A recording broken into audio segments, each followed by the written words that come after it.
Hello and greetings, everyone. This is Silver-Quill coming to talk to you all and say hello. Let's see here. I'm just making sure everything's going the way it should and hearing my own music even though I turned it down because, well, there's always a delay. So silly. So very silly. But hello, I'm glad to see you all. I'm glad that this worked as I am now changing my streaming settings. Because every other week I'm helping Kaiju no Kami and Kurelka Kane talk about Kamen Rider Zets, which means streaming to their channel through my computer. It's all a bit wonky, but all's well for the moment. And somehow that's all it can ever be. Anyway, as I ramble on, let me say hello to some folks in the chat like Cherry Fluffbelly Official, Adam Leisman and Swordbreaker12, The Blue Griffin, and Pokemon Fire Eevee, Infinite Warlock. I hope I've actually brought up the streaming software.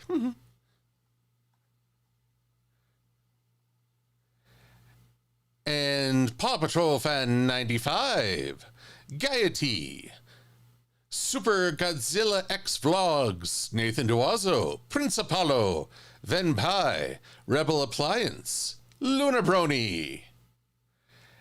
And I know I saw AJ Pearson of Toon Paradise, Sweetie Bloom. Well, I understand forgetting when it's Friday. Goodness knows my week can spiral away from me. Today's been a very special day in many regards. First of all, a happy 15th anniversary of My Little Pony Friendship is Magic to you all. It's hard to believe that the show started up just, 15 years ago. So, if you're feeling old, don't worry, so am I, but I did it first. So, feel good about that, I guess. And also, today is National Mental Health Awareness Day, as Sweetie Bloom pointed out. I can't help but feel that there's a connection there. That My Little Pony, which did a lot for a lot of people, started on, hopefully, Mental Health Awareness Day. Same thing? I don't know. Ah, well. Oh, but today has been special in so many regards. I got a new mattress today, so hopefully tonight's sleep shall be quite restful. Because, you see, the previous bed, I found out that no matter what position I took, there was a bump. And when I flipped the mattress around, there was an incline towards the bumps. And I was like, well, that's that. But also, while my home is undergoing a very big reorganization with a lot of mess, some good folks came out and took several pieces of furniture I don't need to make room for more shelving and hopefully more creative space. So that was a very active morning. Oh, but it's good to reclaim some familiar.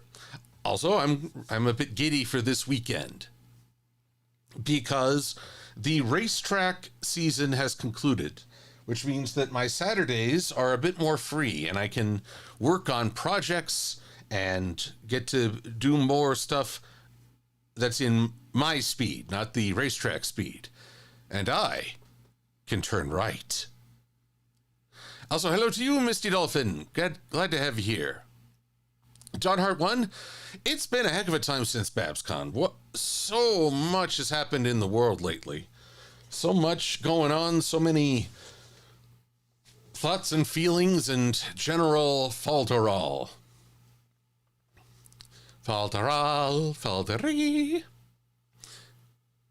Swordbreaker12 says, excuse me while I age to dust. Hey, I've aged to dust pan. So, what else to convey? Well, not a whole lot. We are steadily making our way towards Halloween, and I'm trying to be good about getting a video done in time for Halloween. Will I succeed? I don't know. I'm bad at that. But we're going to keep on trying. We're going to keep on going. So, who's our next costume? Well, there's only one pony who is fit to don the guise of death itself. Hello, Maddie. The Maddie Munchkin. Who, if I'm being totally honest, I couldn't find my original vector of the Mad Munchkin. But it must be because this is my artwork of her. What hath happened? What am I missing? I require a moment's search. Because this is not normal. Let's see here. Pretzel. Pretzel.com is normal. Oh, sorry. It's play.pretzel.rocks. And it would help if I actually turned up the audio and turned on the computer audio for all of you to hear. Ooh. We jumped rather suddenly into that music.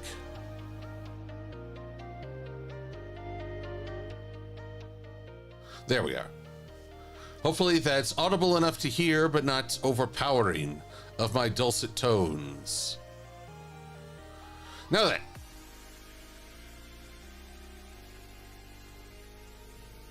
Munchkin. I am just doing a little search. I have Mad Munchkin as my enforcer for the Brushfather, another project where I can accomplish a lot. But first, I need to know, where is my dear Maddie?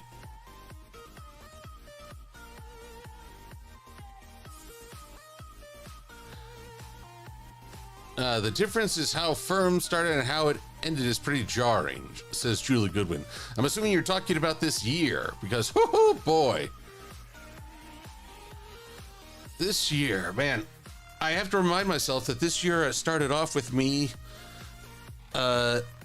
heading on up to Canada, where I got to enjoy some time with my collectible card game buds and surprise some folks at a pony convention, and then got a marvelous ride from Sweetie Bloom, who had car trouble.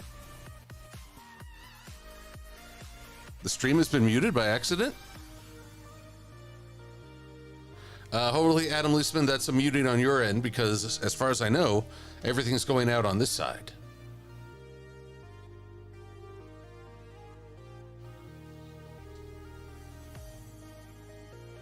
Let's see if anyone... Oh, how the characters began and where they ended. Well, that's a whole other kettle of fish, ain't it? I got some comments that the music's a little too loud. So let's see if this is... I want to see how loud this sounds. Honestly, I feel like that's too quiet.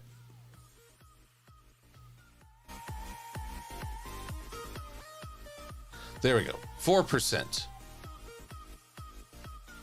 I think that's civil. Sweetie Bloom, it is not fine when you break down in traffic on a car trip. There's nothing fine about it. It's rather quite frustrating. Quite.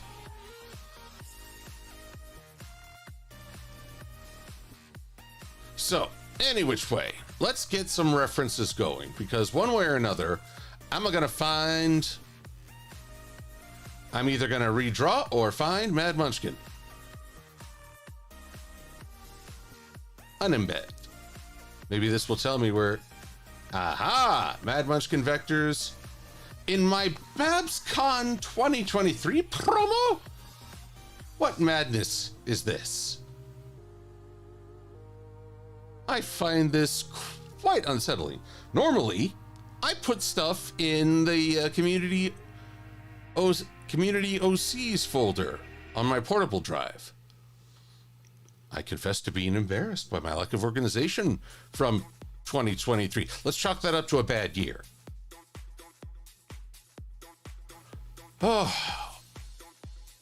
Although, what can I say? It's been... I don't know. A friend of mine encouraged me not to try and...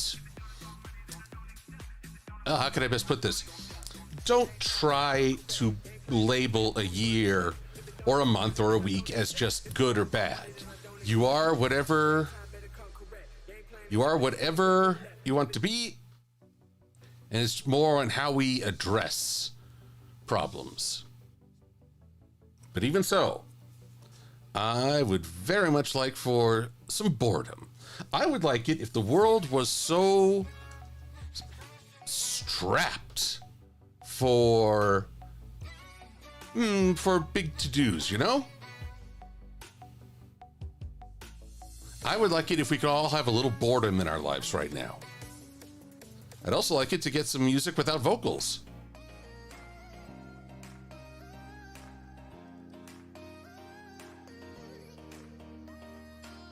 No, Sweetie Balloon, 2023 was not a bad year because we got to see each other. That's a good thing. That's what keeps you going through any rough spots.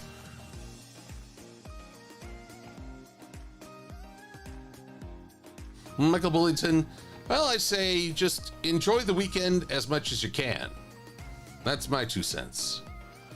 All right, so I definitely have some Maddie vectors. But where, pray, would I keep the main to-do? Oh, this is vexing. One last check, and then we're just going for broke.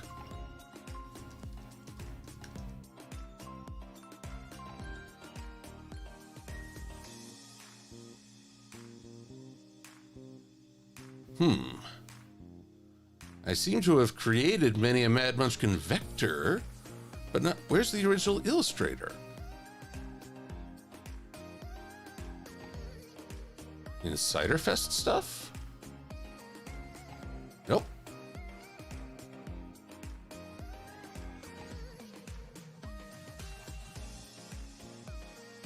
I have one other place I suspect is holding it hostage, but that's more trouble than it's worth.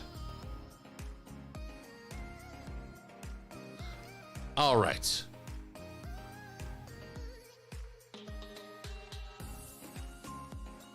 I just find this very, very, very strange. I'm usually so good about keeping things up to snuff.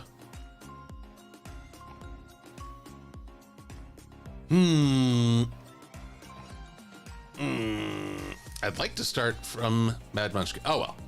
Oh well, oh well, oh well. LOL.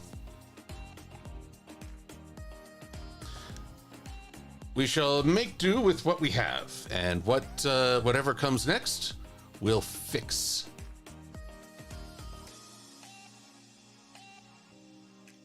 Oh, you're thinking of 2022? Come on.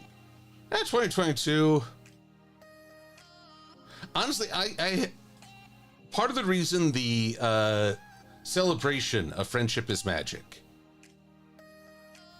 it kind of took me by surprise, is because I've lost all sense of time thanks to COVID. From 2020 until now, it feels like so much has happened, and yet the pandemic was just yesterday. How life has changed.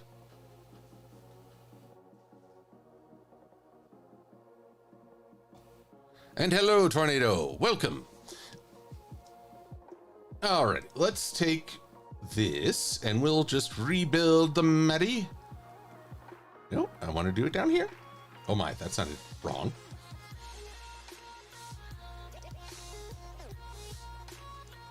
Fortunately, actually, if I just delete, oh, this will be better than I thought. For once, my obsession with layering objects, including clothing, has taken care of most of the hard stuff. Alrighty. Whoops. Don't want to do that. Alrighty. Malefic Munchkin. Yes, I think that is an appropriate title. Oh wait, no, she's Hades. Hades Munchkin.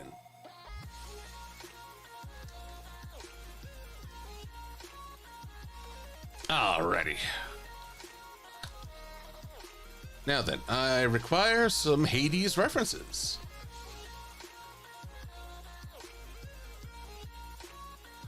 Like this guy. And this guy. See, he's positive. He's giving me the thumbs up. And maybe a little bit of this guy. Transparent background, my foot.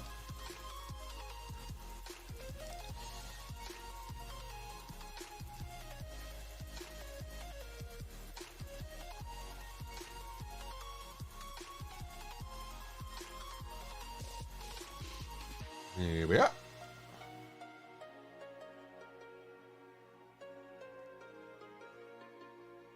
Now then, a little closer. Let's lock that down. So, the challenge before us. Make Maddie Hades. Actually, it's kind of funny. We can call her oh, yeah, that's even better. Hades Munchkin.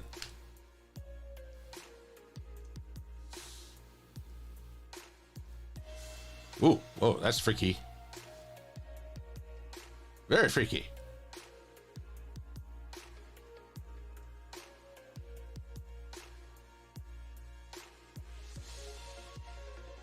Here we are. Oop. I said here we are. Yep. So I feel like I should offer some thoughts on My Little Pony, and well, to say it's had an impact on my life is no small statement. So many of the people I know, people I celebrate and friends with, I got through My Little Pony. It was a weird event for some of my non-brony friends who have known me longer. They'd be like, what are you on about? But they supported it, and I'm very grateful. I won't say it's all been an easy stream of nothing but happiness. Like anything in the online world, and truly anything in life, there is joy, there is sorrow, there is a great deal of emotion. Ooh. You know, somehow I kind of picturing Maddie as an avatar. She's kind of an Aang look going here, except it's not an arrow. So, all in all, I'm just grateful. I'm grateful for the creativity. I'm grateful for the ways it's challenged me, frightened me, certainly. I mean, I'll tell you a little secret. I still get nervous about public speaking. Been doing it all this time, but I'm still nervous.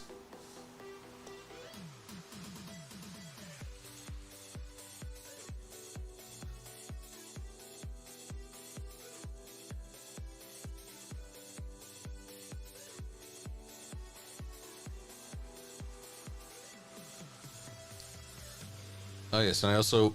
Okay, good. Come to think of it... Boo! Ah!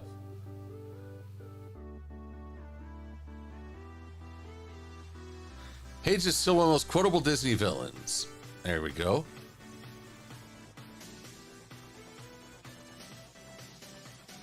Oh, dear. Everybody now making nude jokes. I'm begging your pardon. We all don't normally wear clothes. Although, that raises a question. Every time fans have drawn the ponies in, like, stockings or boots or something, is that technically conservative because they're actually wearing more clothing?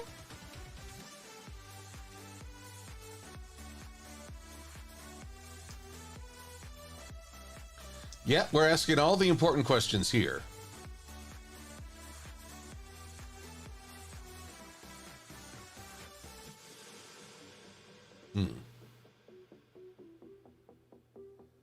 I mean, looking at that old Hades hair, he's got such a narrow head. But I want to do it justice. Oh, wait, I have an idea. And we all know how good that goes when I have an idea. Uh-oh. Head for the hills!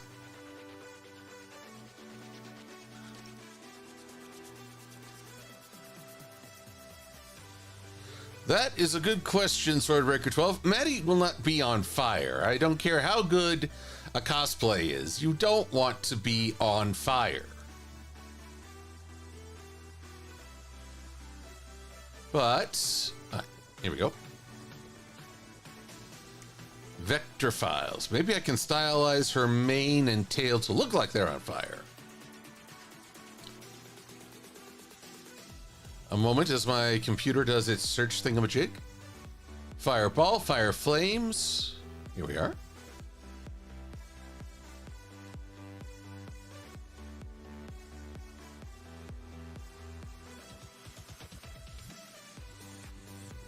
Yes, marvelous.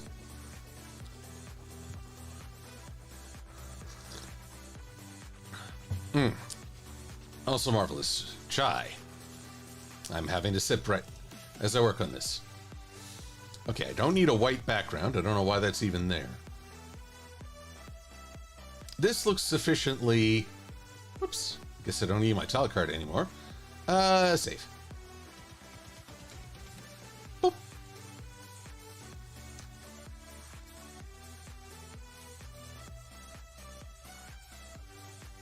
Now this is... I know I can get Maddie a little hot under the collar, but really...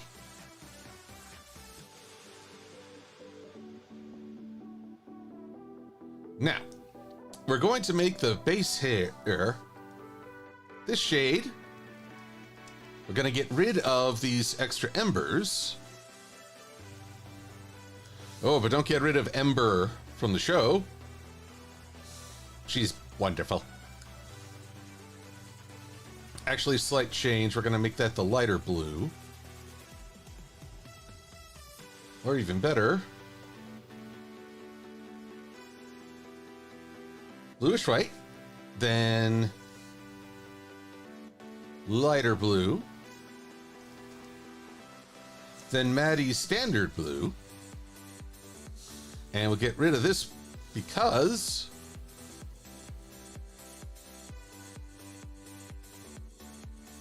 this shall be,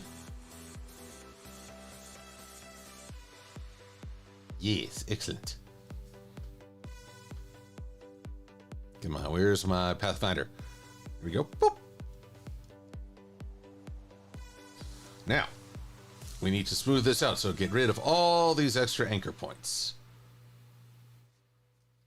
And then for these little... Not sure why that's even there.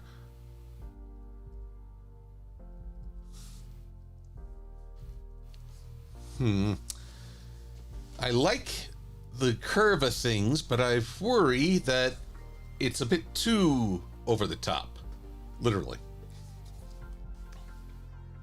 But one thing at a time. Let's figure this out, and then we can really get to the toga party.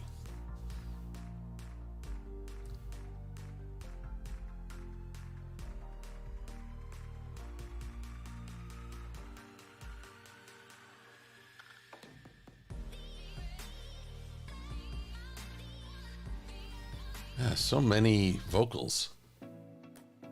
Ooh, magical colors. If that isn't a My Little Pony theme, I don't know what is. What else has been going on? Your cat is bothering Cosmic Inspro's roommate for food. Well, at least there's consistency.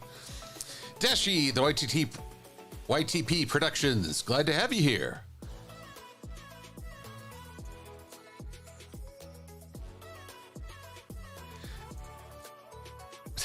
There's a desire to roast marshmallows. Pokemon Fire Eevee has the right of it. How much hair gel or pomade does it take to make this effect? I asked that of every Yu-Gi-Oh! Protagonist ever.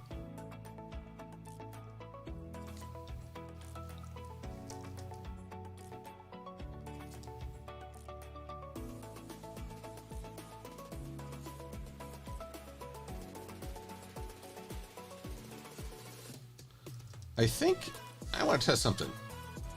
Does this look better? Forwards. But maybe bring it down a notch.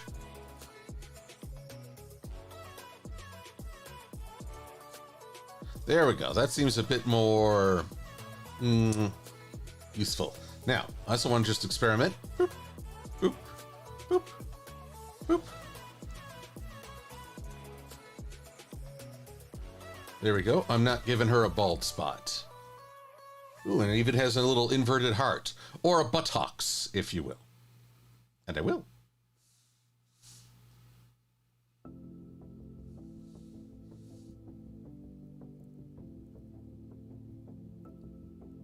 Here we go. Boop.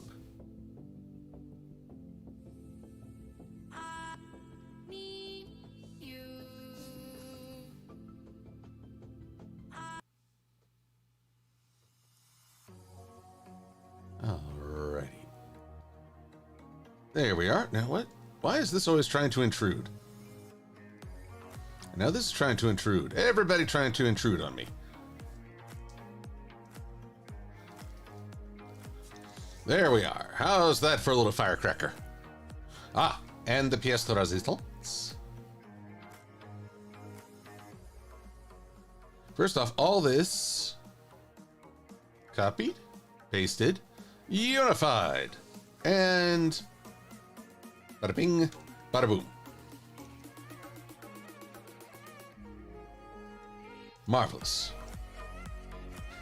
I guess, oh, does Hades have any rings? No. For the moment, we'll assume that these are not.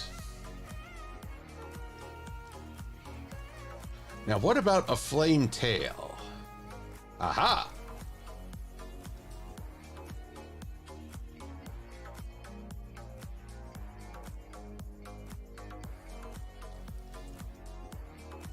All right, now, you may ask, how on Earth, or wherever Equestria is, can Mad Munchkin have a tail of stylized to look like fire?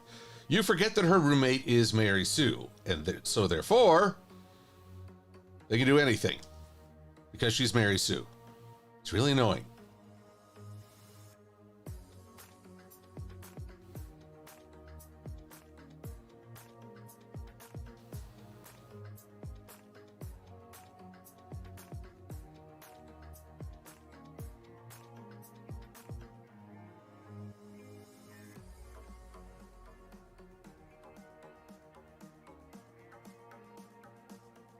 There we are. Of course, well, I'll get some robes on her so it won't look like she's had Mexican for lunch or whatever.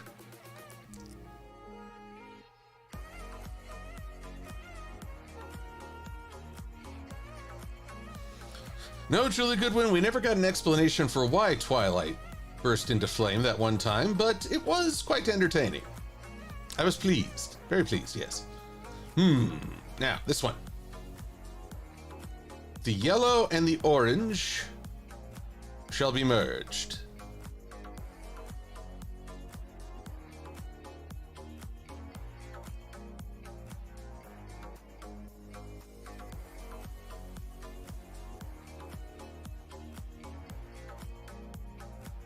Now then, rather than try to delete all these anchor points, let's just draw a little companion piece to the tail.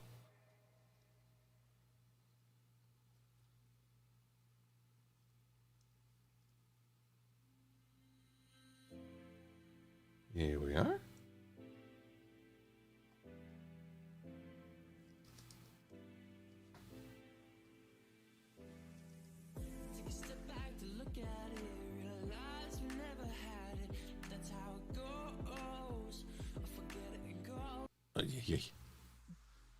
As a fire Pokemon, a lot of things have flaming tails, says Pokemon Fire Eevee.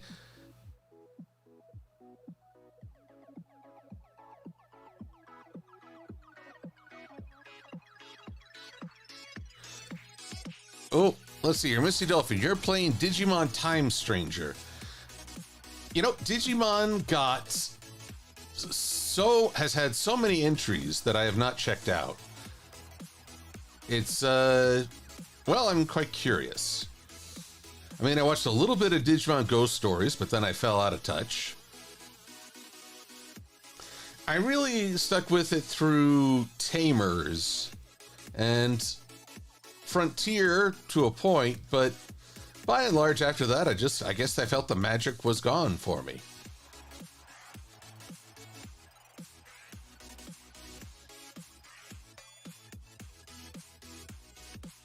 Ah!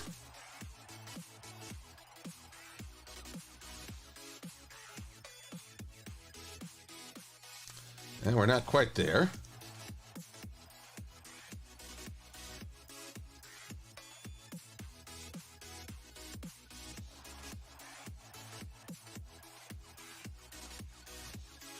There we go.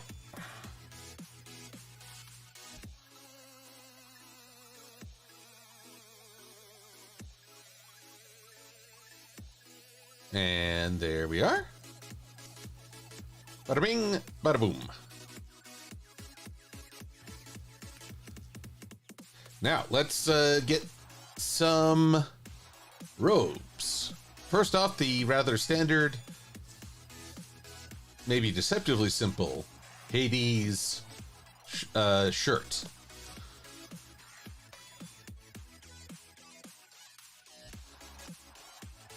Right down here.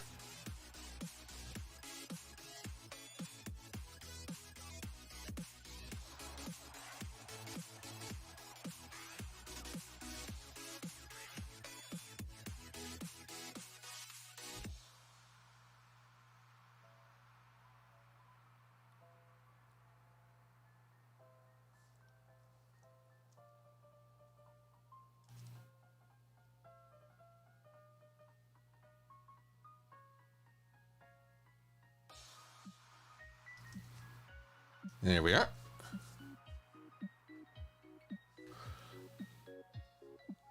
Shipping Hades and Maleficent? I can't really say. I mean, that would imply either of them is capable of love, and they're pretty villainous.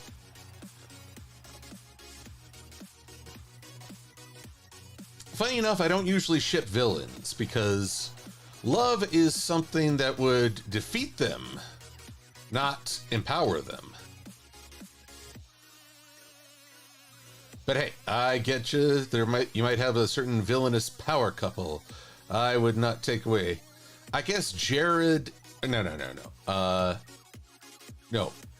Sindel and Shao Kahn in Mortal Kombat, when they were sort of the power couple ruining everyone's day.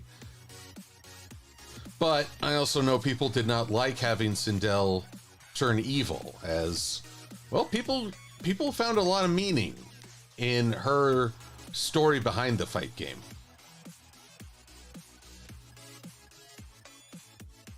I guess you would need someone who was just as narcissistic as the villain and shared their philosophy about who's better than whom.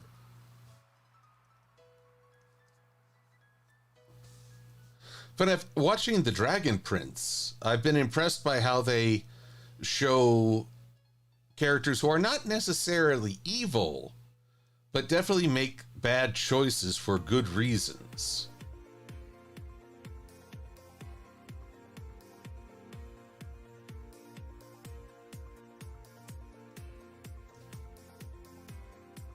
And yes, The Dragon Prince has been out for ages, but I only just now really got into it. Hades and Persephone, says Sweetie Bloom, a fan of the classics, the originals, if you will. You know something, Maddie's tail is very lush, so I'm gonna just bring this curve in a little and expand the bleu, the base bleu. That way, it doesn't look like she shaved her tail short.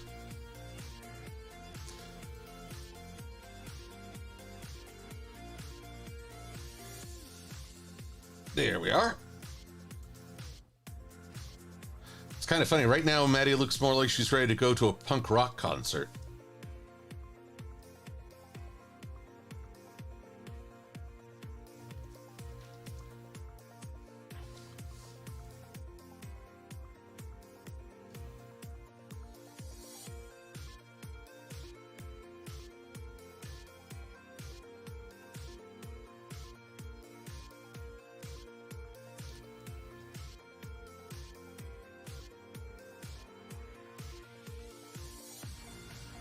There we go.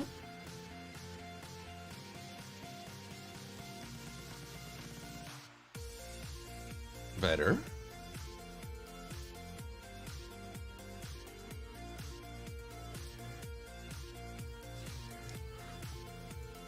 Let's see. Infinite Warlock says that right now Maddie looks like a punk fangirl with a t-shirt going. She needs a heavy metal band logo. Well, I don't know if you can get much heavier than the Underworld.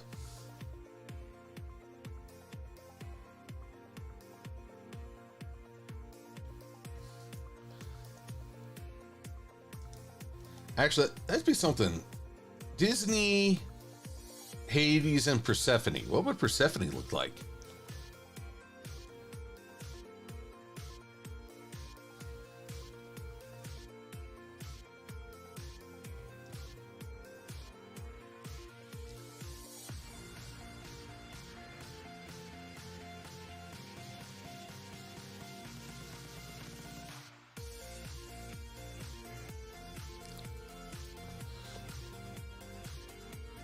Pokemon for Eevee can't unsee their friend's fire ghost type OC.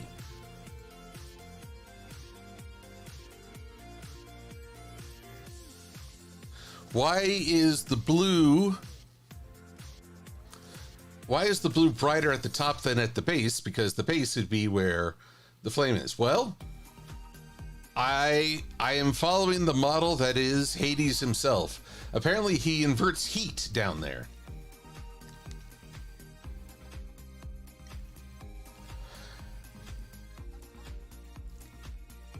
It is a valid point, and I believe you, but in this case, I don't know what that tells you.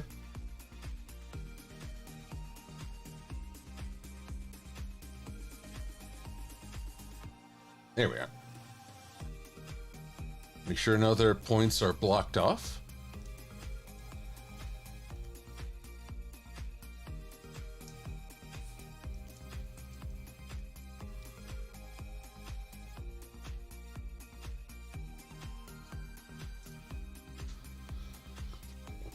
Okay. So now triangles.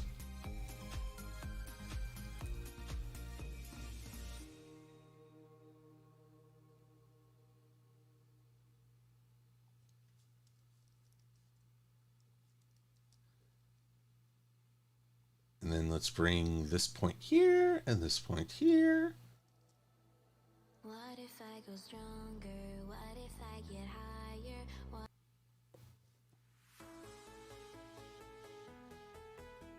Here we go.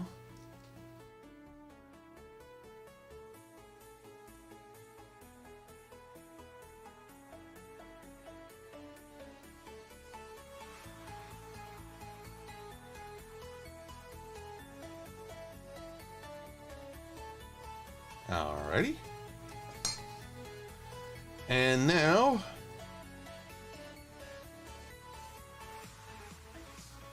I guess I'll start doing it this way. Whoop, no.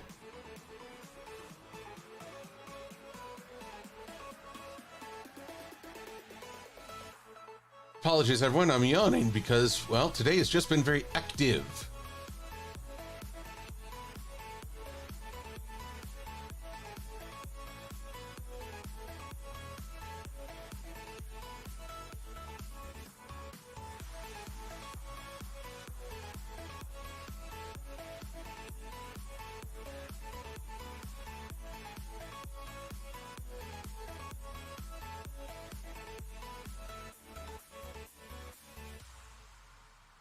There we are, a little zigzagging. But as I look upon Hades, no, that's...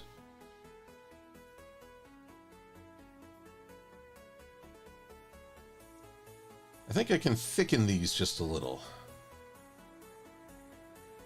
And maybe, just maybe, take just a little bit of the point off. Just a little bit.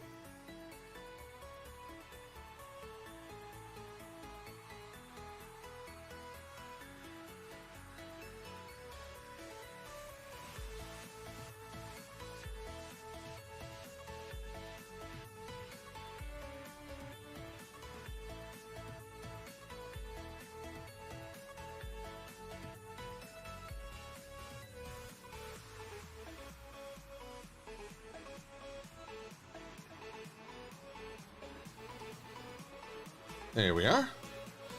So that's somewhat metal Maddie. I have no idea if Maddie has read the Hades comics. Renamon 565.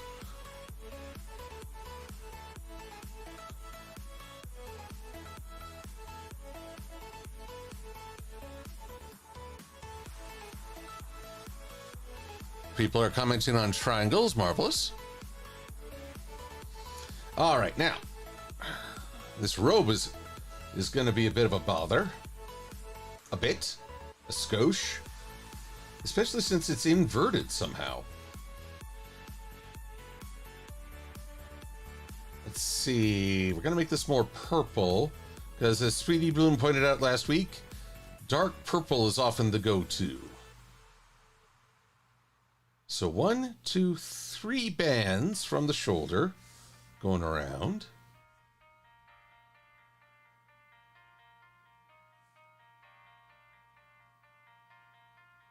That's one.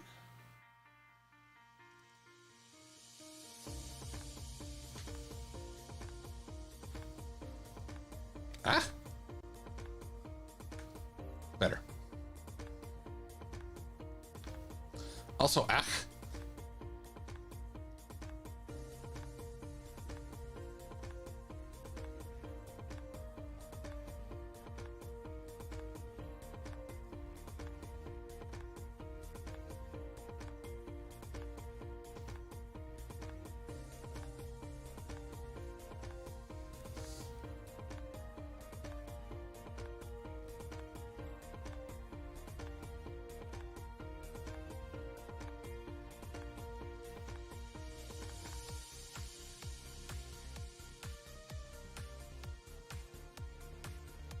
One, two.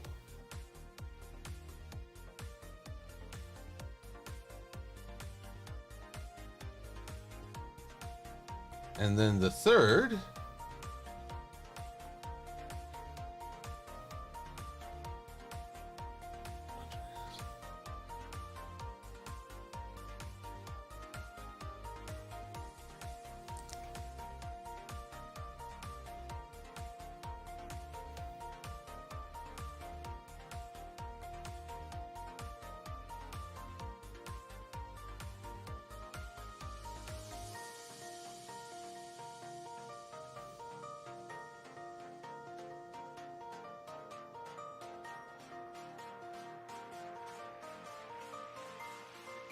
Here we go, one more.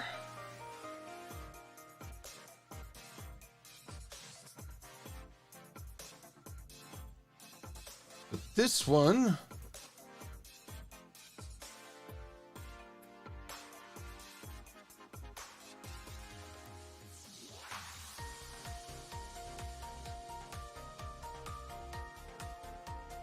here we go.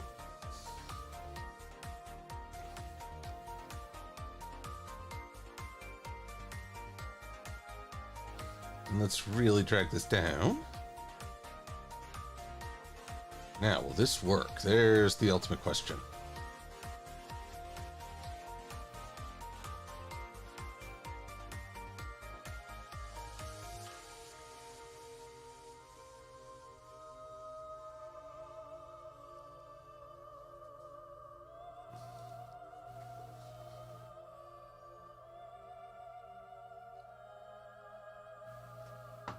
All right, so what we got? Toga party.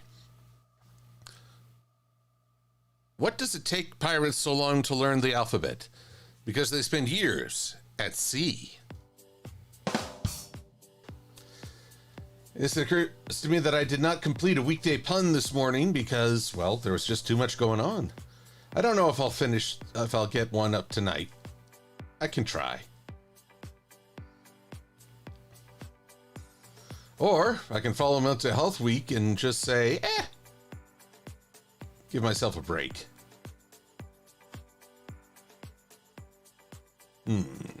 That's not working.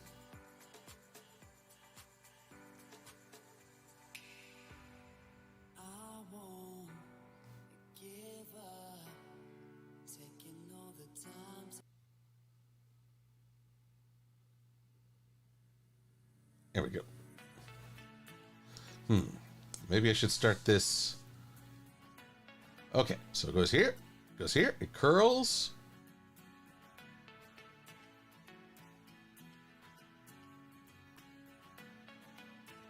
There we go. All right. Uh-oh, Sweetie Bloom has begun a barrage, but 850, it's usually 450, my dear. You're changing up your strategy. Or you're messing with the natural order. Don't mess with the order!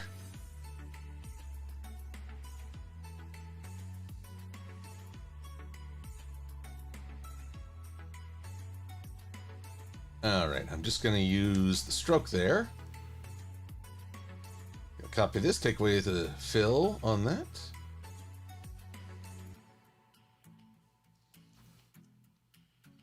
So I guess this will connect with this. Whoops. Well, it'll work out.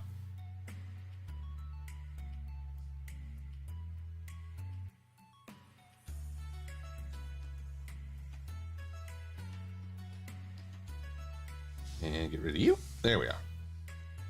Now then.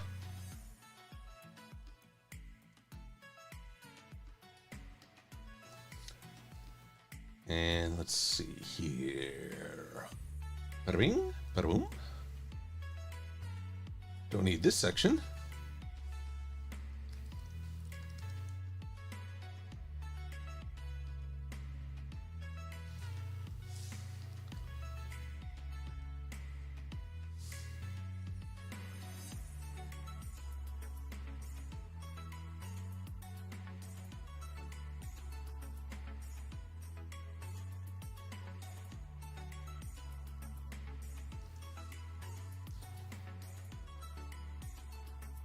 There we go.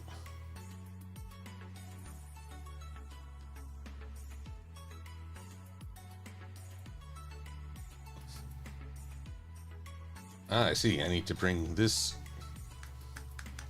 up a little in the hierarchy. There we are. And then this, just bring it down here. Yay.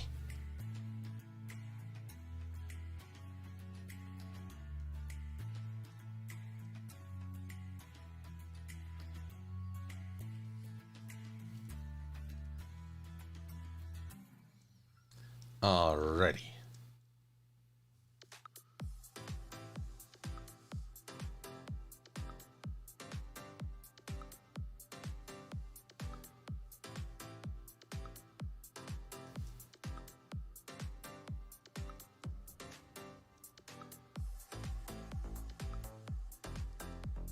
Just gonna have the most unique toga because it's, well, it's doing this thing. I don't, wires in the frame or some such.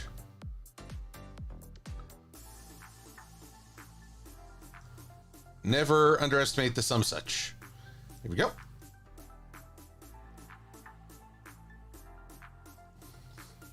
Hello, Lee Sharon. Doing well. How about yourself? And Enderpup, you gotta call it a day. It's been a busy time. Well, have a good evening and rest up well.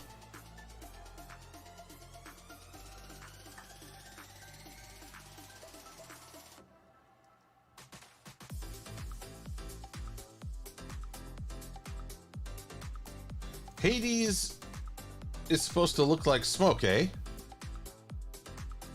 Well, I kind of see it, but I kind of don't.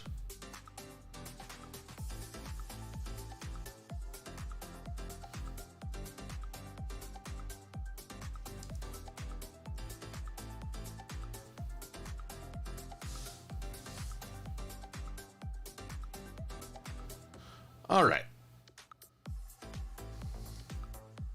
Now, the truth is I'll have to draw another style for the opposite view when she's facing screen right. But that comes later. First, I want to run this by her and see if she likes the design.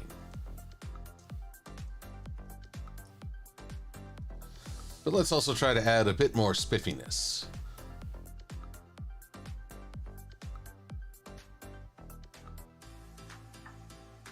Just a little extra something. Give the impression of a genuinely 3D object for once.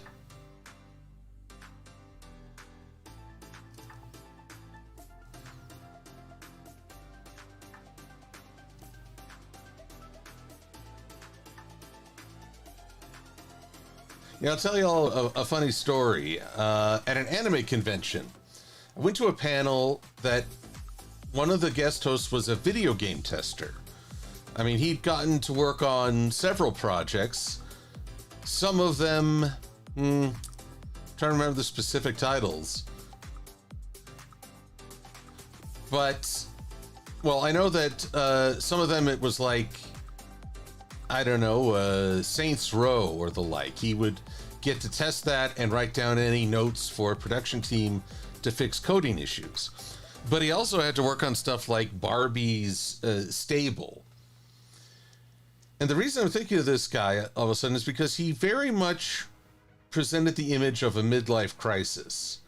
Because all he was talking about was that instead of being a video game tester, he could have learned another language or taken up art. In essence, it seemed that whatever this job that sounds really fun, he seemed to think it asked too high a price.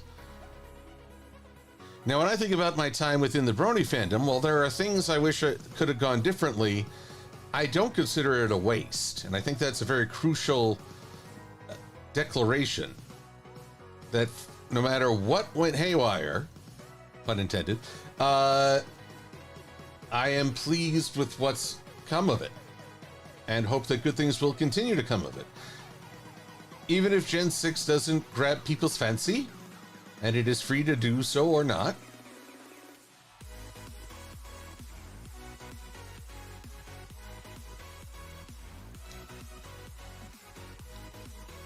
There we are. Now, all I got to do is raise this.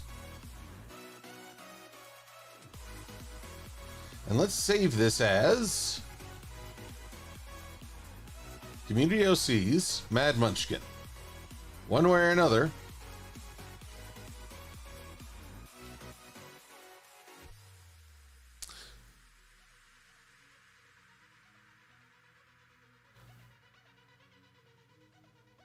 Hello, Shadow Night Sky. Good to have you here.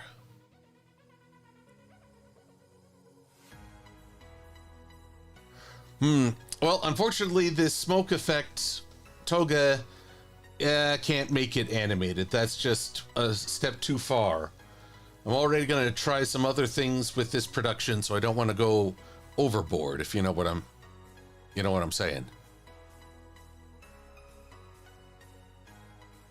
The emblem Gaiety is on the opposite shoulder, which means I'm going to have to draw her body at least facing two different directions.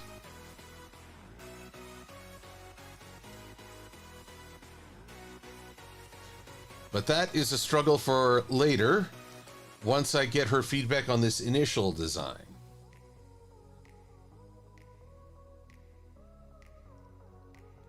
Wonder if I should have her dye her coat slightly darker to resemble... Let's just test something.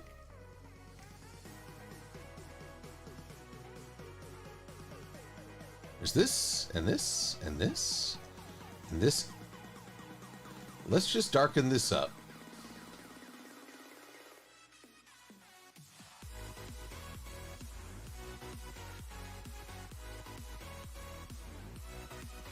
Nah.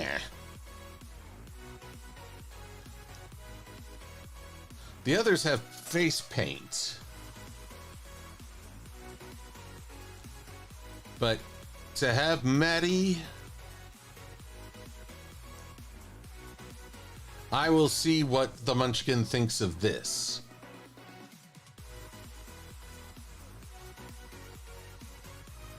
Alrighty, let's put this in Poultrygeist. Nope.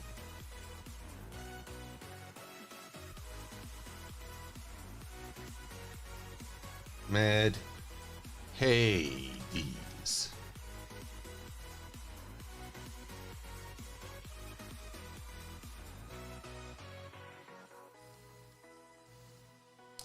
Now then, if I just go through... Pardon me one sec.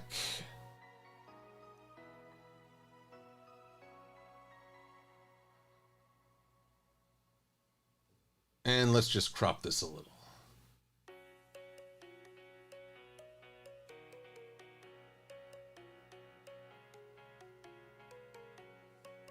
There we go.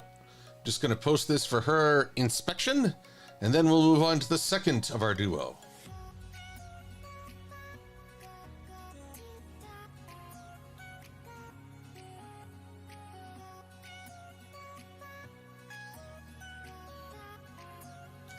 Forgive me, I'll just move this aside if it would let me.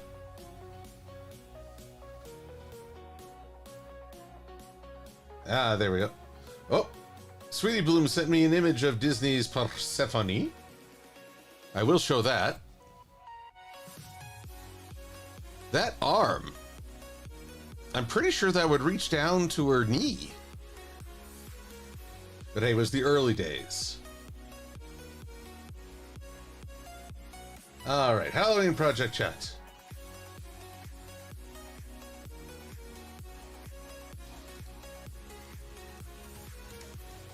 As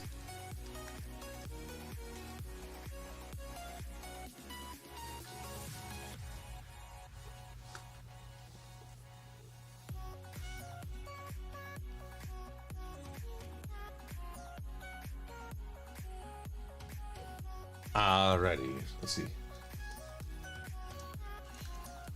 Want to hear Maddie's thoughts before I draw the other angle with the brooch.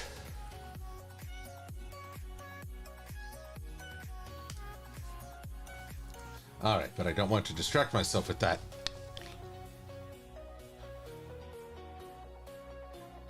Persephone Lee Choron, Hades' wife.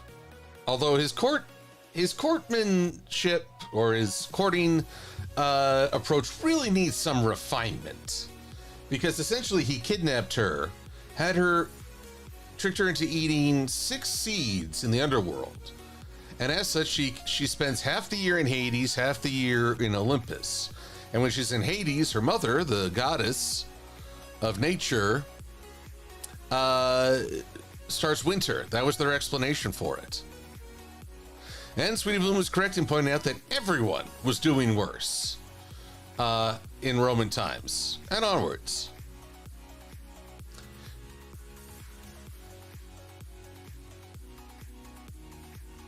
Alrighty, and now... Yes. But I'll ignore. Hello, a very displeased Mary Sue. 'Cause I'm Mary Sue.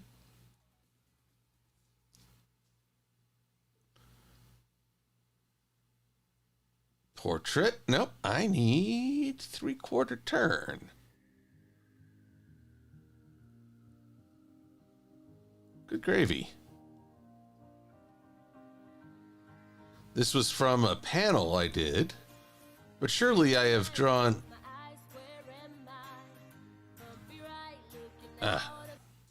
None of that. Well, I'll be Hornswoggled. Is there another Mary Sue by chance?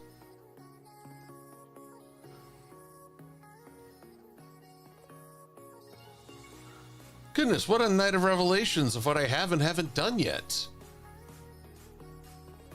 Have I not drawn Mary Sue as, well, just Mary Sue?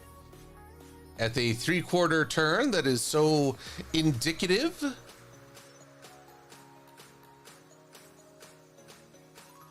I'm usually so good about that. But I guess I haven't really talked about Mary Sue since Slice of Life. Startling, terrifying, underling. Let's fix this. 3/4 turn.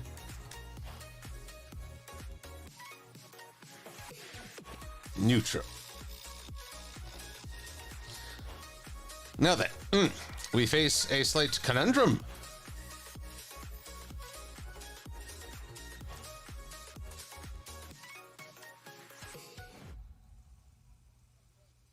Here we go. Yep. Oh, what do you know? So, what to do? Actually, this is somewhat fortuitous. Open recent files. Just for fun, I was working on some Luna designs, along with Twilight Sparkle, as she grows into the princess role, quite literally. I figure at one point she would probably have a body style similar to Luna before she takes on her Celestia appearance. Celestia-esque. So, though it may feel like a terrible crime to turn Luna into Mary Sue, well, I'm sure some people would actually argue that.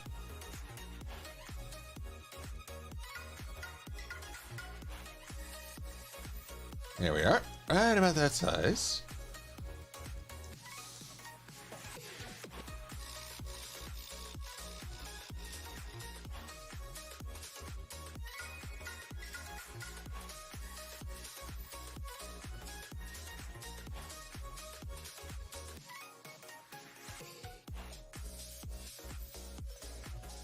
One, two, three, four, five.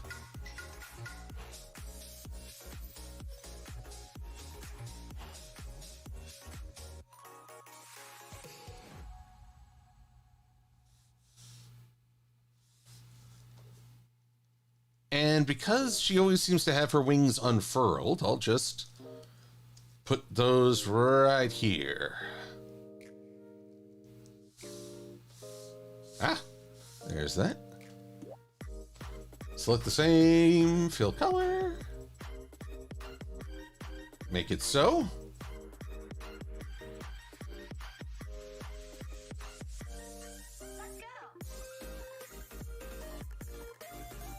There we are.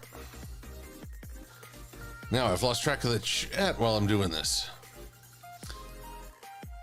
Yes, Lee Sharon, I did see My Little Pony's cameo in Chippendale Rescue Rangers, which was admittedly an odd experience in and of itself.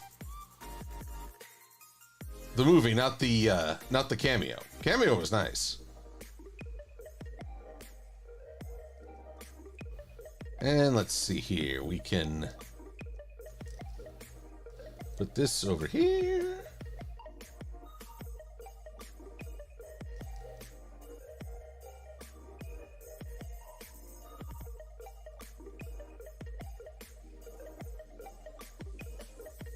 Now then, here we go. 1, 2, 3. There we are.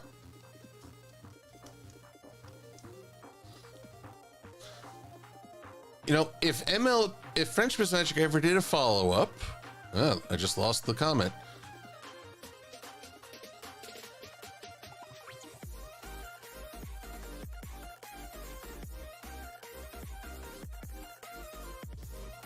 Oh, here we are. There's Infinite Warlock. You'd be willing to see Twilight with the revised look that acts as an in-between. Okay, fair enough.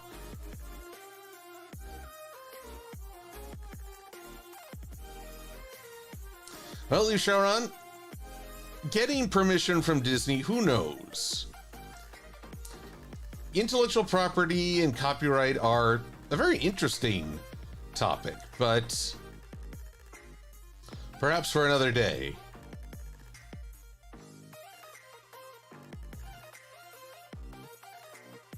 Here we go. I feel like the last vestiges of Luna are lost once we get rid of that eyeshadow. And all that remains is a Sue. A happy Sue. A merry Sue, if you will.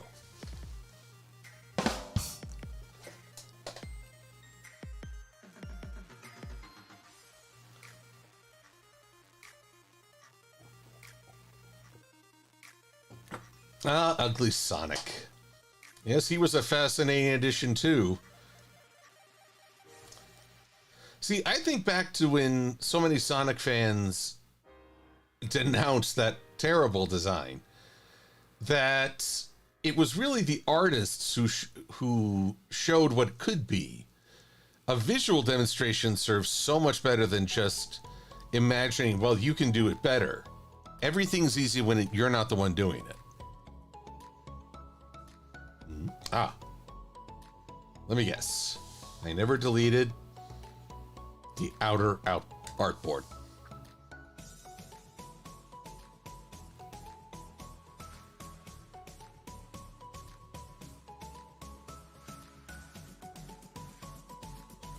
Well, now I've lost whatever. Okay, deleted. Oh, it was selected and deleted as well. Ah, so treacherous, the illustrator.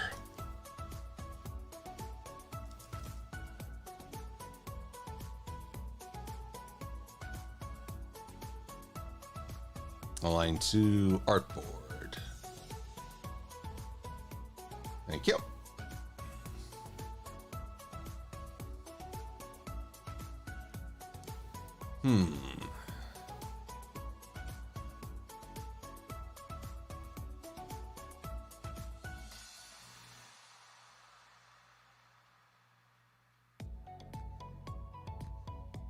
There we go.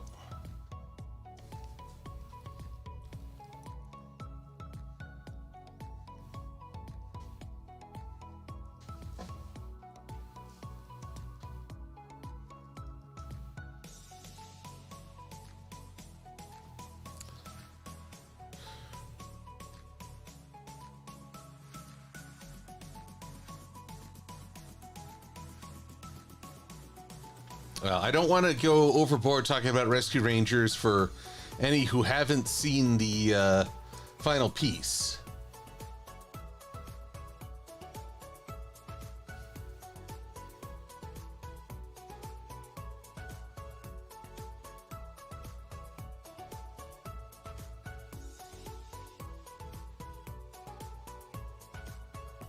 Here we go.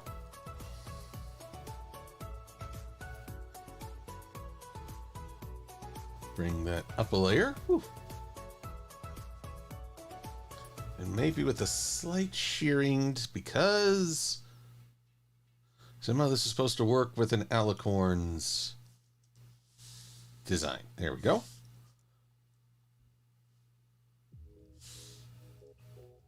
It's kind of funny. Her eyes are just one big iris, apparently. No cornea.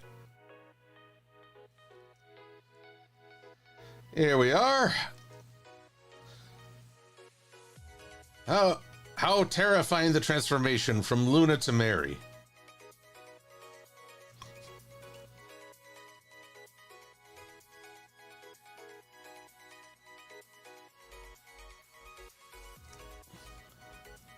All right, let's make that a little darker.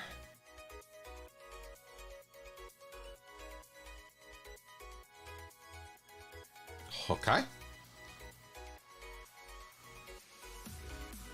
Wasn't Sora a character from Square Enix? Well, you know, he's in a weird spot. I mean, technically he's a little bit of Square and a little bit of Disney.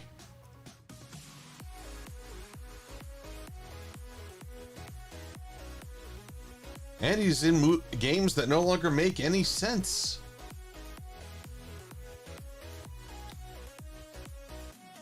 I mean, the first Kingdom Hearts game, I was addicted. Had Simple and Clean stuck in my mind. Had all manner of creative ideas around it. Always wish Disney's Gargoyles would get a spot in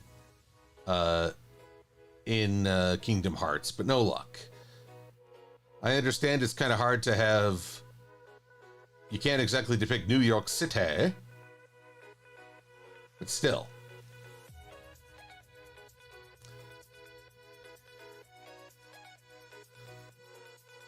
Have them hang out in Radiant Garden or the like. Yeah, but that's Beast's turf.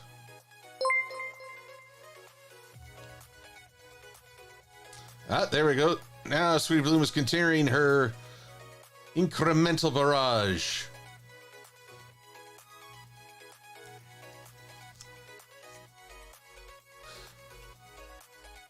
what did I think of the addition of Daredevil and Thor's sister to Marvel Rivals?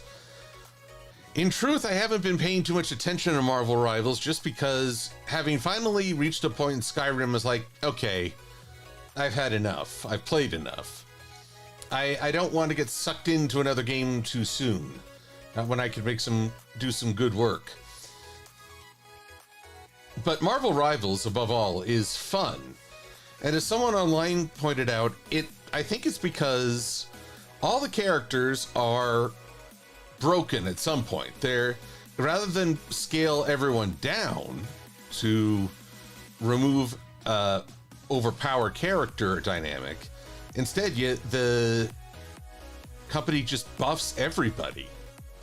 Except for for Black Widow. As far as I know, she is still not getting much respect.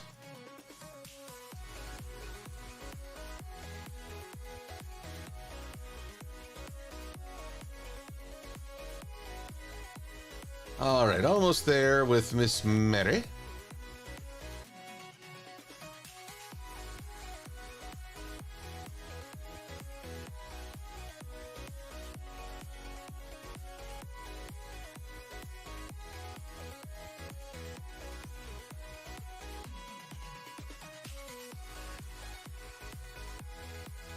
Ah, random eye.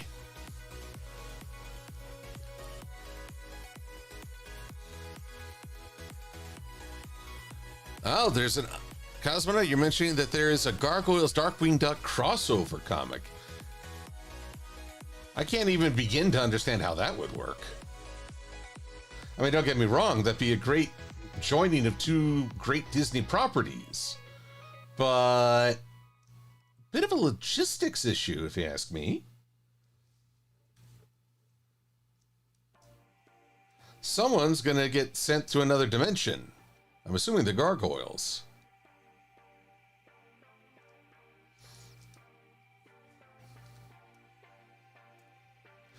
That, or we get really weird, and Elisa Maza says that she just got word from Saint Canard, implying that somehow their New York is part of the Disney universe. Boy, that would blow people's minds, wouldn't it?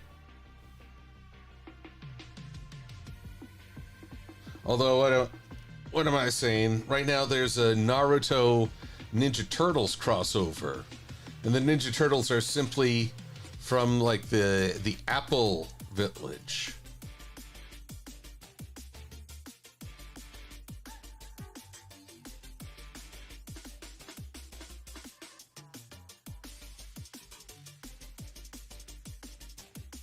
All right, let me just make sure Maddie is properly saved.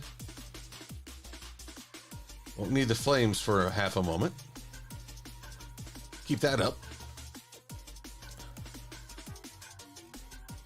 Darkwing Duck was a comedic property and Gargoyles was a drama.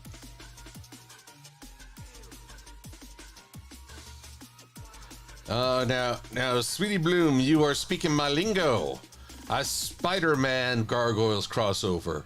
Preferably one where Peter Parker doesn't get screwed over.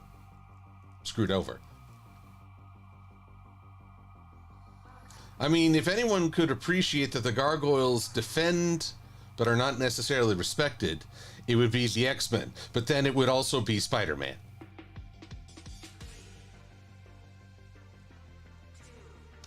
Oh my god, I have a countdown going.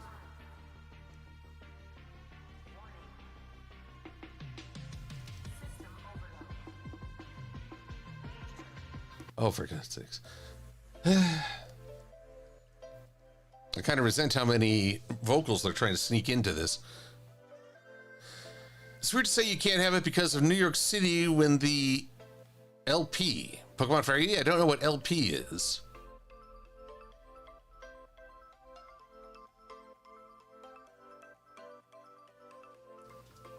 Oh, sweetie, I appreciate your innuendo, as I find it quite delightful, but oh, Peter and Mary Jane is a much messier topic than it should be. All because of Paul. He's appalling.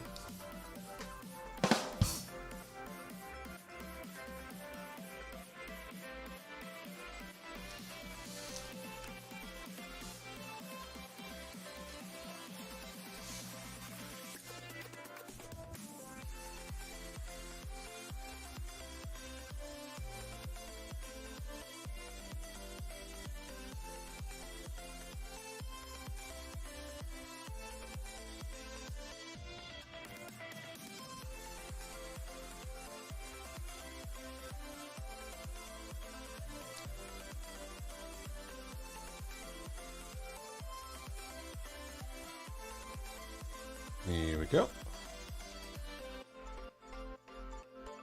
Now, let's see. Spider-Man crossovers I'd love to witness. Spider-Man crossing over with He-Man.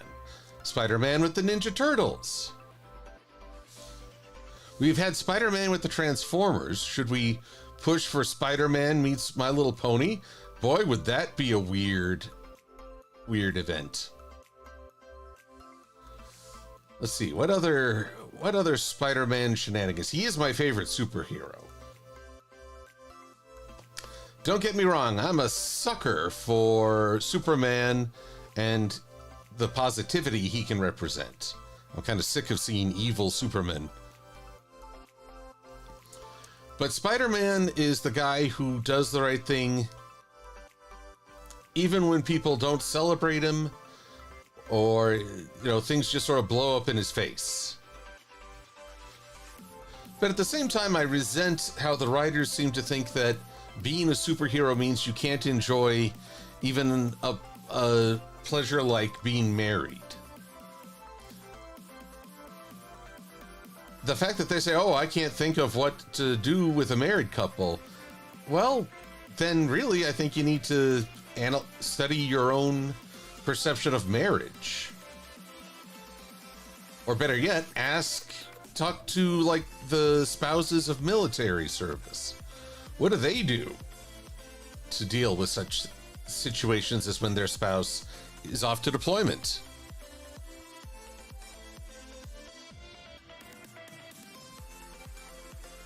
Let's play basically Josh over.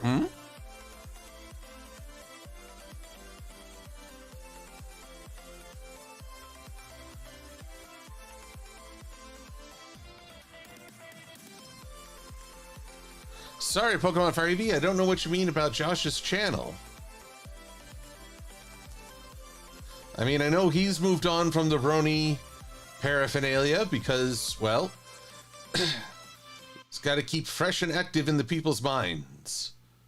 And also, he's a father now. Which, mad congratulations to him and Ari.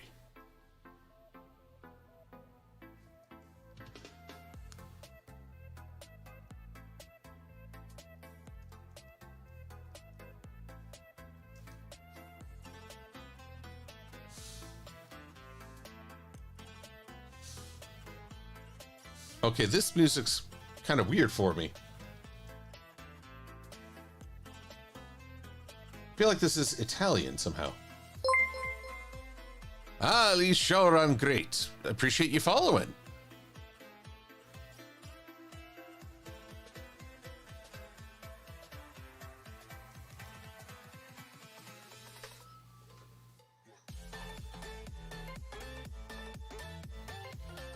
Alrighty, we're getting there.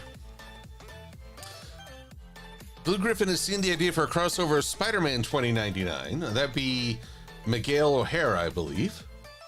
Crossing over with Batman Beyond. I wouldn't be surprised if I'm in the minority on this one, but I like Terry McGinnis even more than Bruce Wayne as Batman. I realize that might be a shocking or upsetting statement, but I got to stick with it.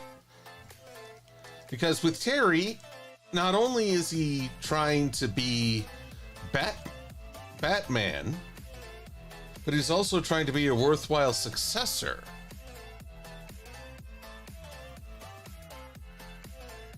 What sort of imposter syndrome could haunt Terry McGinnis? Plus the fact that he's willing to have a sense of humor. Who here has seen Batman Beyond Return of the Joker? Because that's a good one.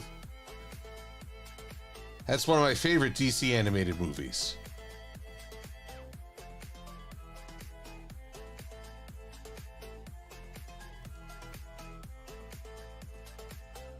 All right, we're almost there with the base design of Mary Sue, but then I've got to turn her into Maleficent.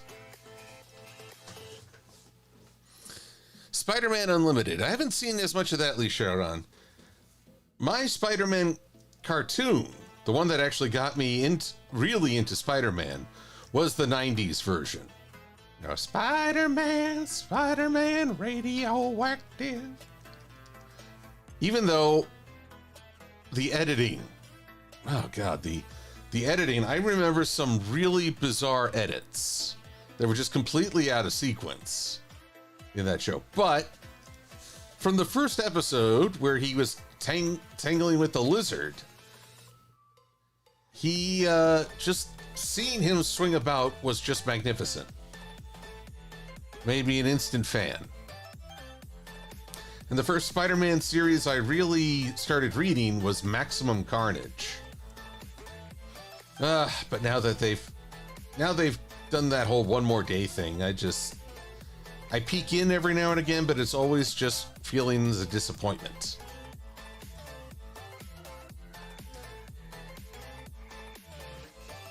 So I'll say this. When Spider-Man and Mary Jane got married, people denounced that it was, how can I best describe? It wasn't a very believable thing. In fact, it was done just because the Sunday morning comics did it.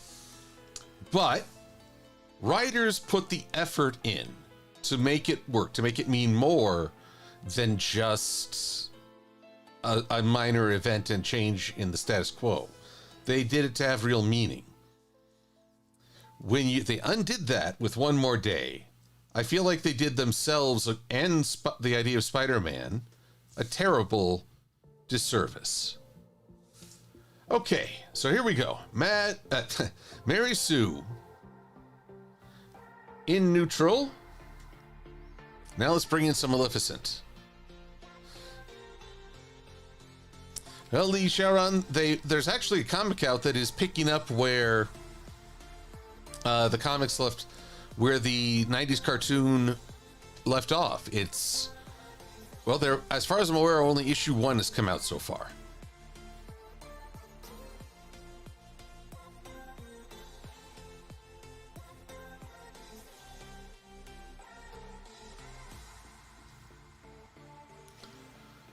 Oh boy, now this one's going to be interesting.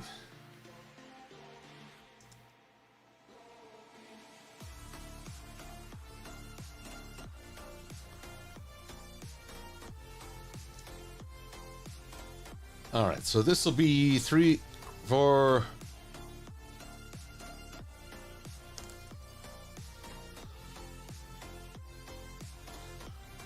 Yeah, well, where to start with this? Funny enough, I'll actually be making her bald again.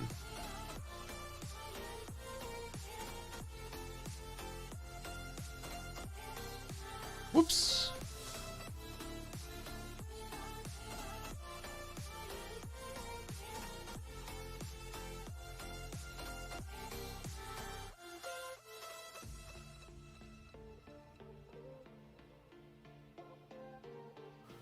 Guess I'll get rid of the current accoutrement.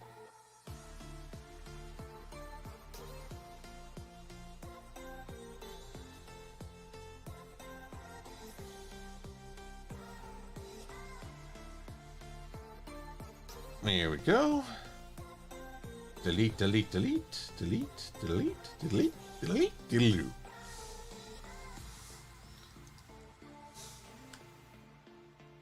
Now, this is kind of weird because while it works really well on a bipedal figure, Mary Sue is going to be a challenge, which seems only fitting. So let's start with what we can do.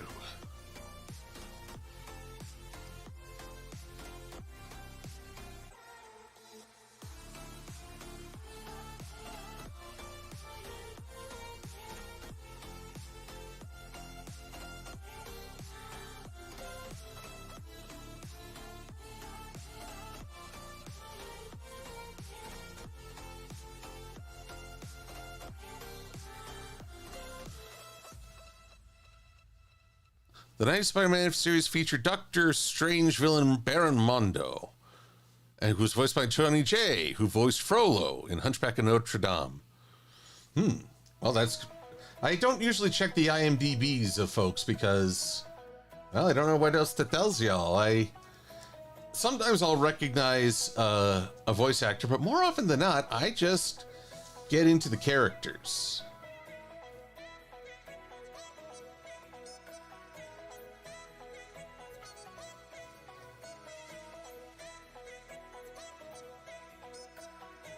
Oops.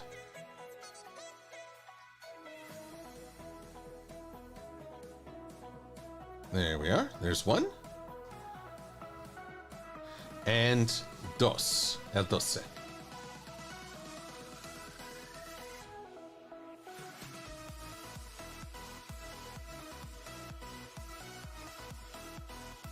And so on and so forth. Delete. Now there should only be 2 points here. Beginning and end. Don't need a median. Oh well. Apparently I don't have a choice.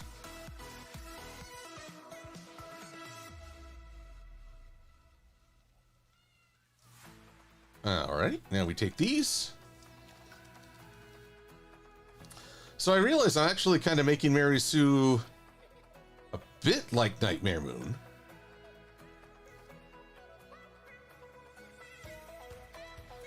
Nightmare Moon at least had that skull, that helmet. I wonder if that was at all inspired by Maleficent.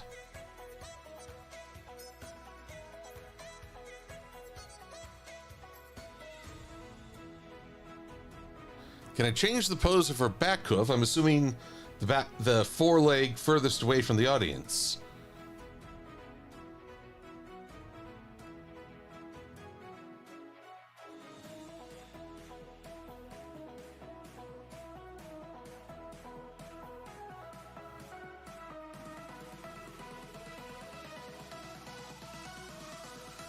Ah, okay. Well then, apologies, Sweetie Bloom. I forgot you'd made that video. But in fairness, it's been a 15 years chock full. Now I realize you and I have not been making videos for the entire 15 years. But just cut my mind some slack. It ain't what it used to be. My memory. Oh, it's just going away.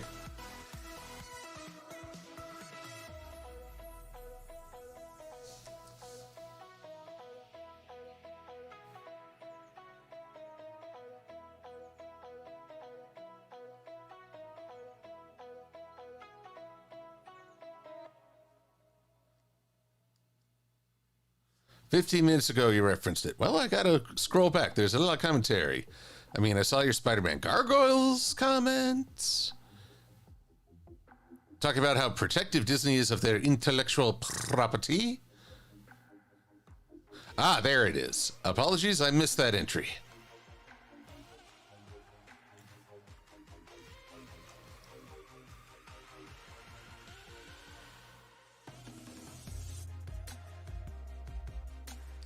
But on the topic of going back and watching our old videos, man, my premiere video talking about Princess Twilight, I sounded like a real jerk in that video.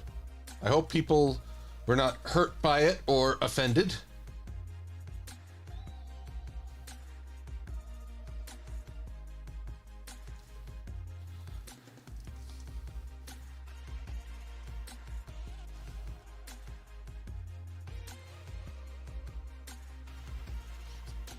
Oh, pardon me, everyone. Now, gosh, I need to follow your advice again, Sweetie Bloom. Change this black to... Oh, yeah, I need to convert these into shapes. There we go. Select same fill color. Let's go from, a greenish black to a purple. In some ways, I think that'll work better with Mary Sue. Oh, and what's... Ooh. Well, that didn't convert very well.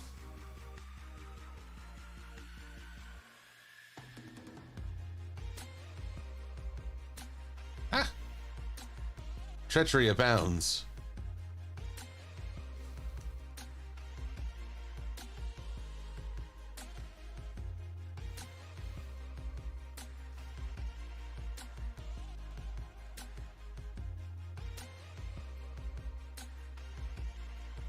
Now, I wonder if I should make her... Should I make her green in the face? I don't know. We will consider.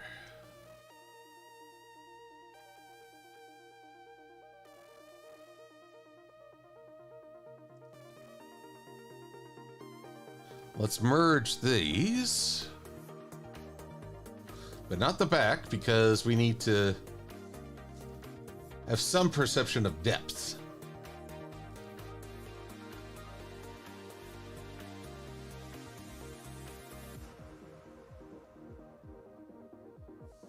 Let's try that again.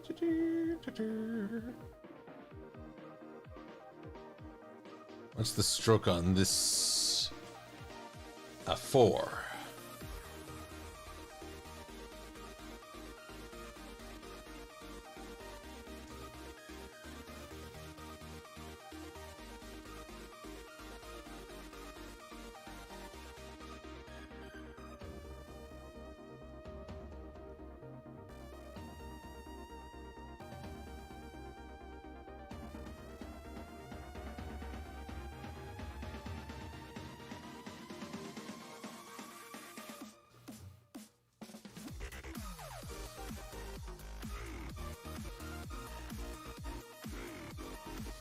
Alrighty. Next up.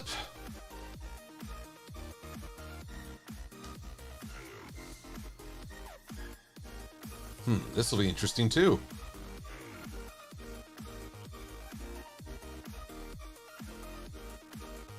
Here we are. This will go right there. You're not working the way I want. Even though snap to point is off, it's snapping at me.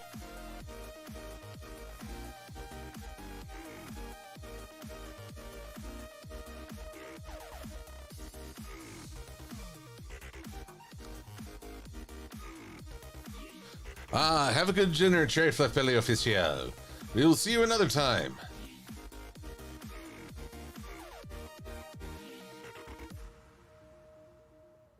Hello, Minty Chew Star Clan.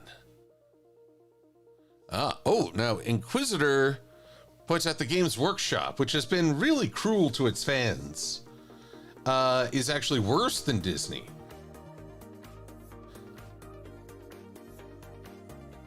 And on that, I don't... we'd have to have sort of a point-counterpoint on that one.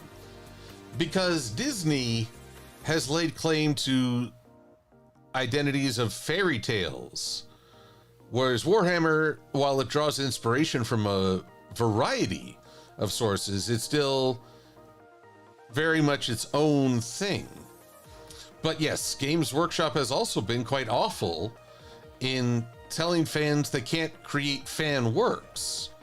I'm especially frustrated that if the Emperor had a speech-to-text device is on indefinite hiatus because of their greed.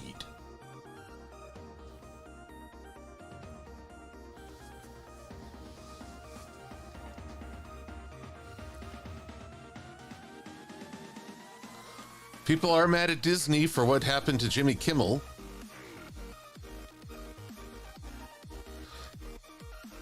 Yeah. Well, what can I say, Lee? For me, okay, they got the backlash and they reinstated Kimmel. But for me, it's not enough for them to simply walk back a mistake. They were the head of the FCC threatened them with undue process, abuse of process. And hey, you don't agree with Kimmel? Fair enough. You think he was out of line making jokes about Charlie Kirk? I understand. But here's the funny thing. Well, funny weird, not funny haha. I've wondered to myself, how can I be respectful of Charlie Kirk when I disagreed with him on so many points, but also I hardly paid him any attention when he was living? Charlie Kirk exercised his right to freedom of speech. if there's any honest way to honor him, it is to preserve that freedom for others, even the people who say things we don't like. The freedom of speech is not something that needs to be earned. It is guaranteed by our Constitution. It has been defended across generations. It has been assaulted many times, but ultimately has endured. And I think the truly honest way to honor Charlie Kirk is to maintain that freedom of speech. And if you didn't like Charlie Kirk, period, well, hey, happy accident then, because we still benefit from protecting freedom of speech. And that's my TED Talk. Thank you for coming. Now, Mary's got quite the tress going here.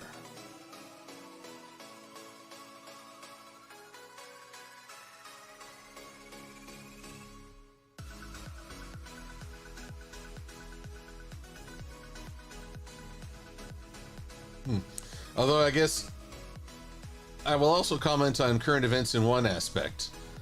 They announced the Nobel Peace Prize winner today. It was not Trump, which honestly, here's the thing. I voted for Obama, but I didn't think he had earned the Nobel Peace Prize himself after just his first year in office. In fact, I think they issued it to him before that we even reached that first year anniversary. But then I found out that the Nobel Peace Prize went to folks like even Henry Kissinger, who, boy, peace and he did not go hand in hand. So, honestly, having an award doesn't really absolve you. It is meant to encourage the right kind of behavior. But don't mistake an award for genuine validation of as a person. If anything, I believe that an award would cause people to look more closely and make sure you're truly worthy of such an honor.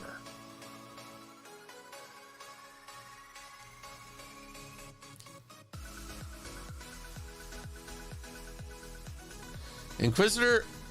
Okay, so Games Workshop is suing 3D print businesses for intellectual property infringement. The question before us is, can they do that given, and has Disney ever done so? I don't know the ready history of Disney lawsuits. I'm quite confident they've done something to maintain their intellectual property and take out any, shall we say, copycats. The thing is, I'm not sure you can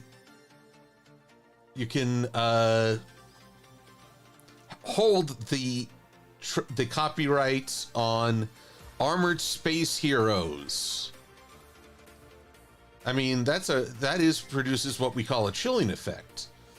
For a very good example of this, just look at the Nintendo lawsuits trying to maintain sole ownership of summoning creatures to do battle for you, and what else? Being able to climb atop a rideable summon. I believe they're claiming that they have the copyright on a system by which you can do so. But, you know, that, again, if it actively discourages creativity and other expressions, then it's called a chilling effect. And I believe that's something we definitely want to avoid here. Oh, Sweetie Bloom, who's far greater aficionado of Disney history than I, states that the history of Disney lawsuits is longer than War and Peace. And I can assure you there's very little peace involved.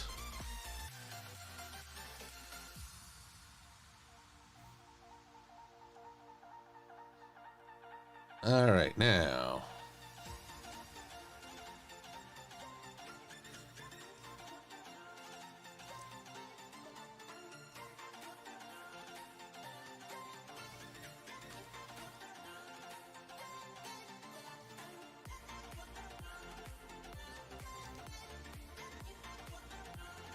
Here we go. Up. Now, let's take the limit to 10.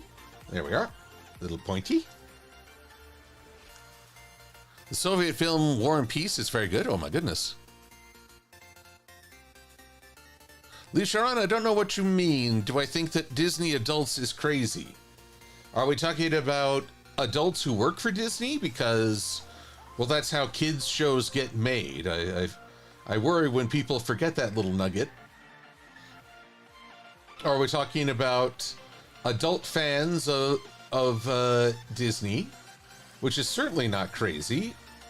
In fact, if a if a brony were to claim that, I think that'd be very hypocritical.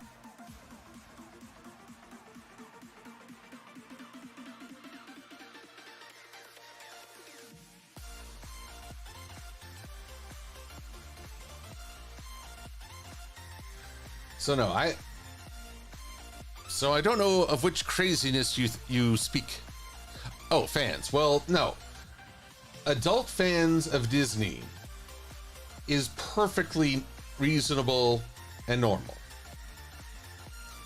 In fact, I'll let you all in a little secret. Studies have shown that people who maintain some aspect of their childhood, and indeed their inner child, are more emotionally stable, able to handle shifts in the world, and basically have a healthier outlook. So while we as a culture have tried to vilify having an interest in something outside our age range, I think the real truth is we have been causing ourselves harm by discouraging it. Now, granted, anything in excess can become a vice, including being a fan of something. That's where toxic fan bases come from. But we are not, just simply being a fan is not as dangerous or unhealthy. What is that threshold? Well, where it becomes unhealthy? I would say when you're aggressive in your appreciation, when you won't allow other people to not engage in what you like. That's pretty dangerous and frustrating. I think we've all run into fans who's like, whoa, okay, tone it down. Just a little bit.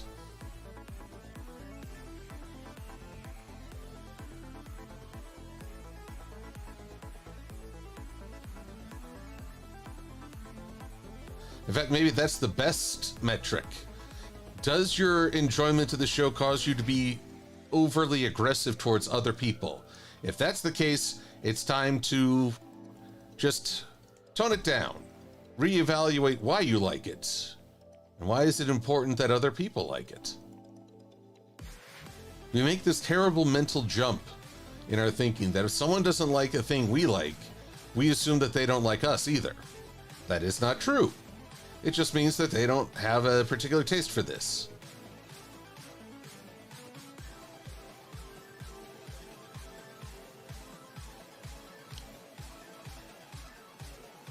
Let's see here.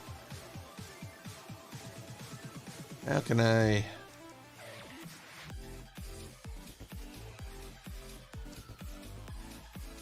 Better? Not really. Here, let's take this all the way down.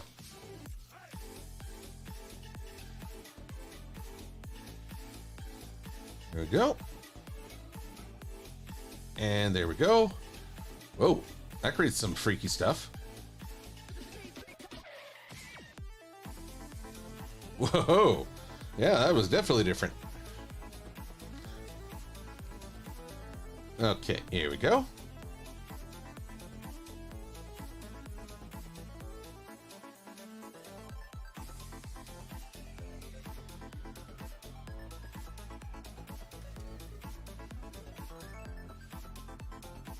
There we are. Wow. How'd that happen? Better.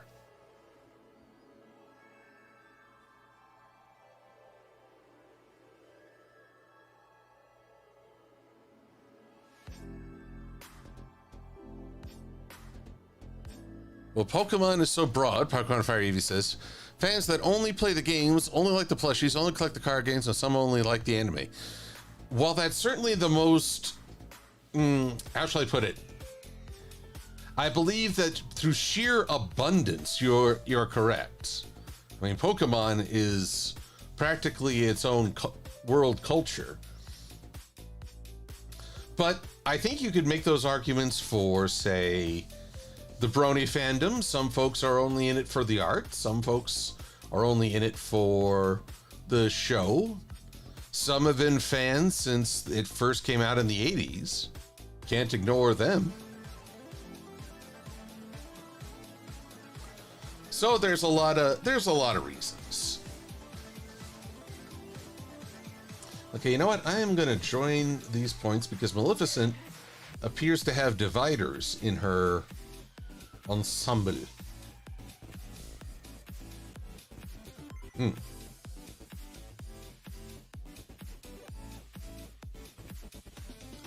But I will try very hard to thin it out up here. There we go.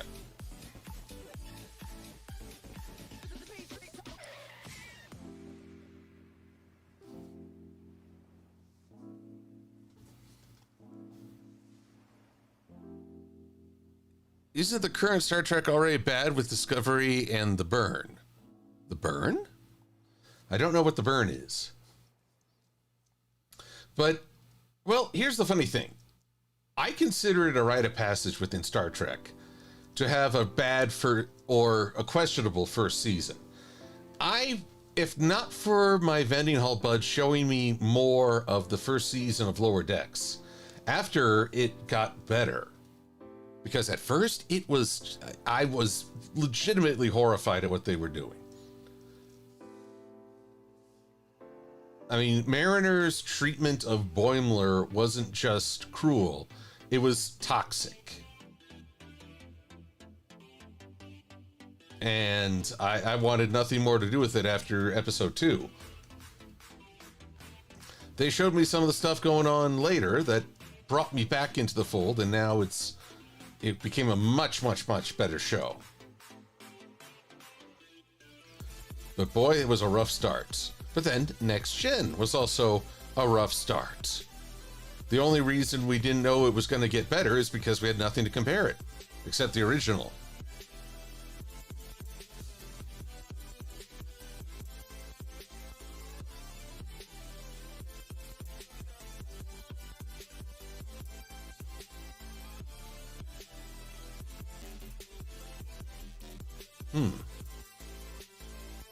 Starting to wonder if I shouldn't just make Maleficent's Malefimary's. Ooh, yeah, that's a good name, Malefimary. If I should just make her the strokes on her clothing. Great, yeah. Yeah, see? It's a really good idea, see?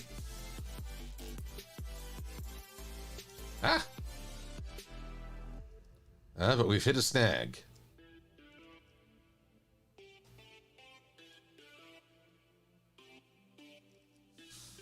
There we go.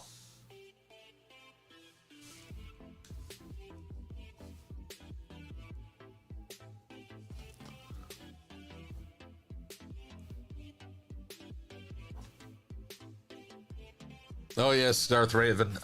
Revan, I have heard of the episode of Discovery that basically tried to say that Vulcan racism is genetic. And yes, there's a very special reason why that was a bad idea. Racism is not genetic. It has to be taught.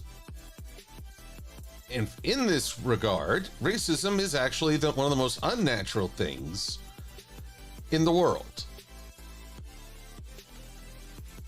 Because nobody is born that hateful.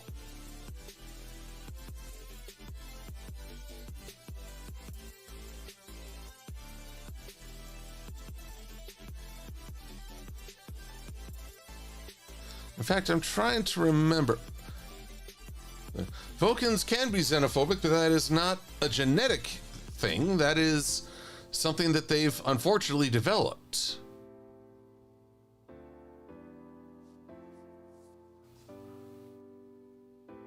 Besides, saying it's all genetic seems like a great way to make excuses and not try to be a better person. I was just watching a piece last night.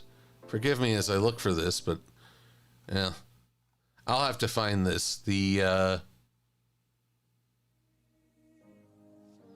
Basically, a teacher, right after Martin Luther King was killed, she had her class divide up based on eye color. And it was quite an illuminating experience for her and the students. What it felt like to be treated as different for something you had no control over. And one of the main things she learned is that you have to teach someone to be that racist and elitist.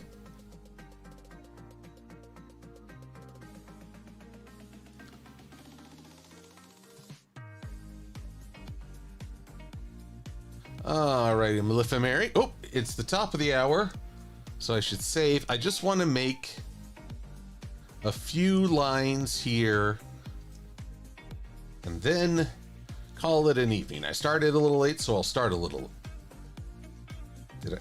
Wow, I have lost control of my voice. I started late, so I'll end a little late. Good gravy.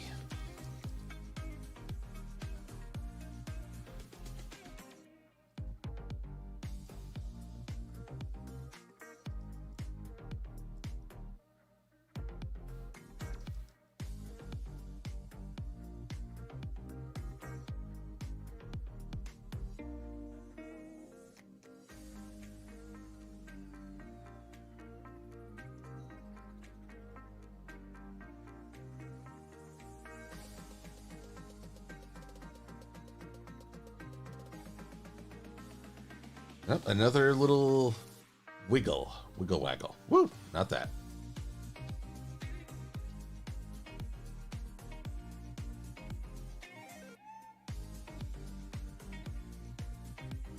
There we are. Oh, and look again. Little blunt point. Boom.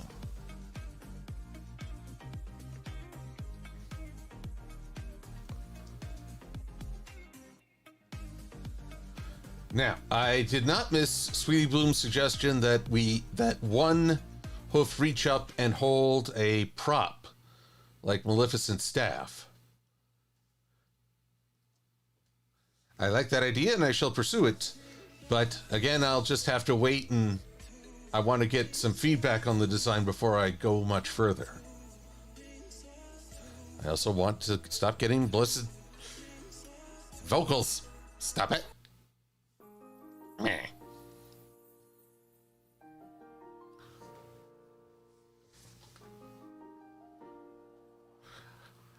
Connolly 53. I really enjoyed 101 Dalmatians, the animation. I mean, it is funny just how can I best put it? How genuinely evil Cruella de Vil could be, even though if you simply went by ambitions, compared to all these world domination villains, she might seem like small potatoes, but boy, not only was she very frightening, especially at the end of that car chase, but she's just a delightful villain.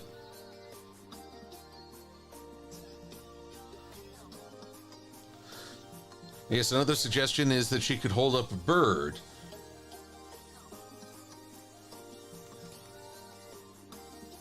I'll think about the bird. I mean, I'd need to make it, gosh, with her wings and all that.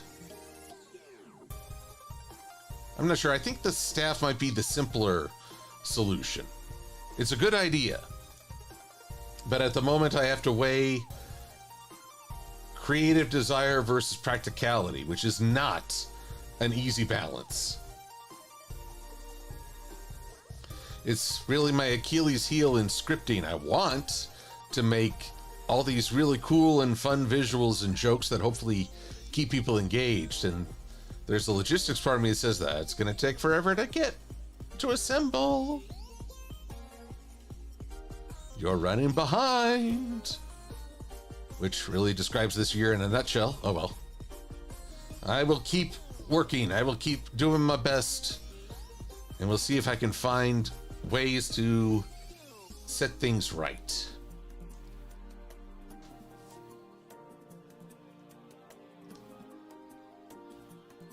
All right, that's looking pretty good.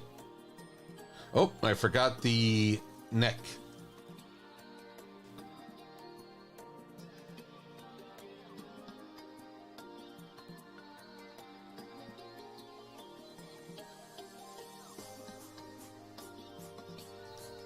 Just a sec here.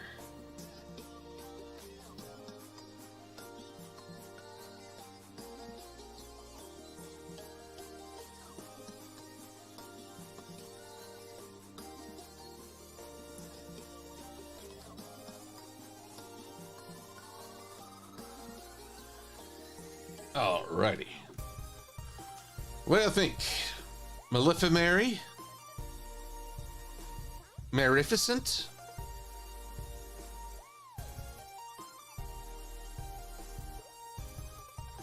Well, Lee Sharon, that's the problem. The live action Cruella, especially the one from the sort of the origin story, I cannot see her becoming the Cruella de Vil of the animated. Never mind that they tried to link her giving Pongo and Purdy to their respective owners. No, in that case, I just take it as a sort of what if.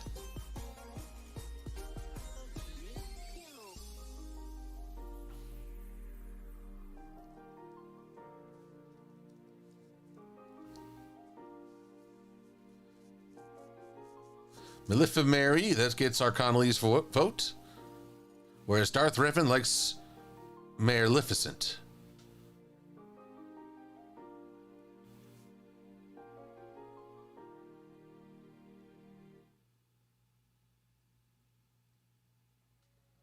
Four 404 Dalmatians not found. Oh dear.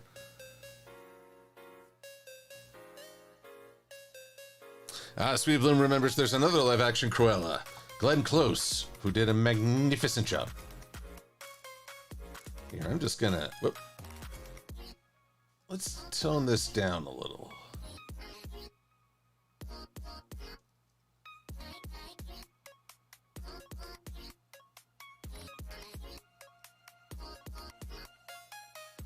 There you are. Now you.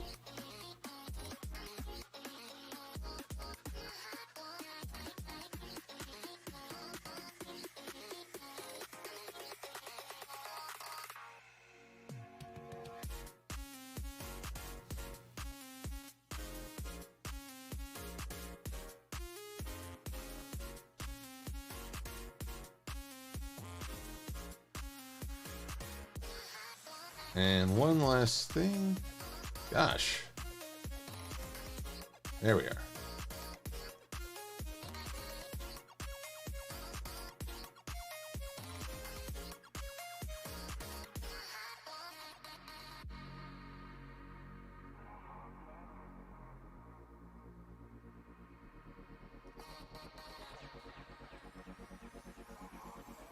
There we go.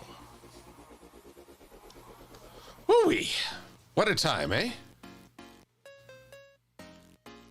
All right, let's fade this out. For the time being, thank you, pretzel.rocks. So, with this, I can present two designs to the Maddie Munchkin. Just make sure all that's in frame. There will be refinements, revisions. I will pursue the staff suggestion, but I just want to get feedback. But I think that's looking pretty good. It's pretty good.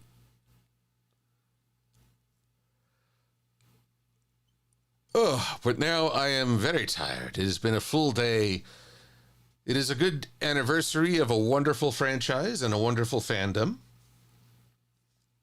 It is a day to celebrate mental health, which I think is a very important topic, especially in such bizarre times as this. And it's the start of a weekend, which I hope will bring everyone great enjoyment and maybe some relief. But either way, thank you for hanging with me as I realize the gaps in my vector library and what I can do about it. But in the meanwhile, I am going to get a few things tucked away and then try for a good night's rest. I hope you all can have the same. Until next time, everybody, please be safe and be